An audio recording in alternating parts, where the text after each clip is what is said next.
Hi, I'm Richard Blanco, 2013 presidential inaugural poet for Barack Obama.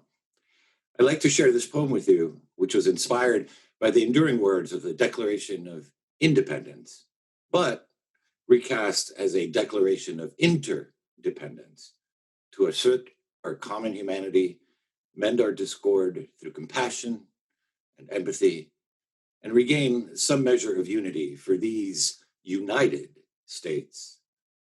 That's why I'm voting. That's why I'm voting for Biden. Declaration of Interdependence. Such has been the patient sufferance. We are a mother's bread, instant potatoes, milk at a checkout line, where her 3 children pleading for bubblegum and their father, where the 3 minutes she steals to page through a tabloid, needing to believe even stars' lives are as joyful as bruised. Our repeated petitions have been answered only by repeated injury. Where her second job, serving an executive absorbed in his Wall Street Journal at a sidewalk cafe, shadowed by skyscrapers, where the shadows of the fortune he won and the family he lost, where his loss and the lost, where a father in a coal town who can't mind a life anymore because too much and too little has happened for far too long.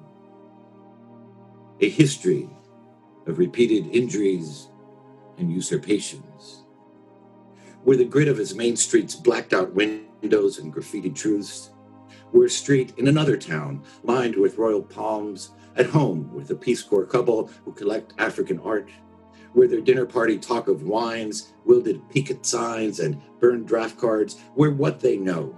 It's time to do more than read the New York Times, buy fair trade coffee and organic corn. In every stage of these oppressions, we have petitioned for redress.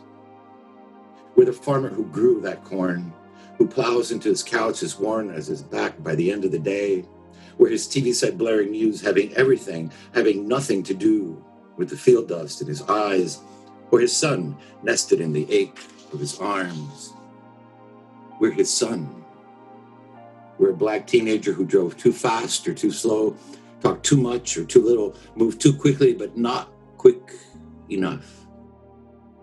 Where the blast of the bullet leaving the gun, where the guilt and the grief of the cop who wished he hadn't shot. We mutually pledge to each other our lives, our fortune, and our sacred honor. We mutually pledge to each other our lives, our fortunes, and our sacred honor. We're the dead, we're the living, amid the flicker of vigil candlelight.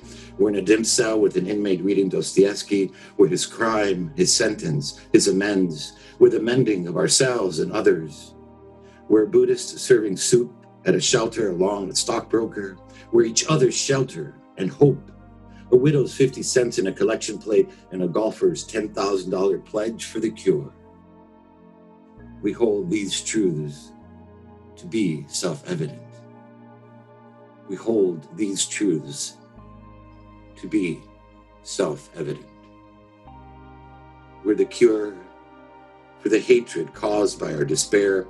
We're the good morning of a bus driver who remembers our name, the tattooed man who gives up his seat on the subway. We're every door held open with a smile when we look into each other's eyes, the way we behold the moon. We are the moon. We are the promise of one people, one breath, declaring to one another, I see you, I need you, I am you. I'm voting to heal our country. I'm voting for Joe Biden.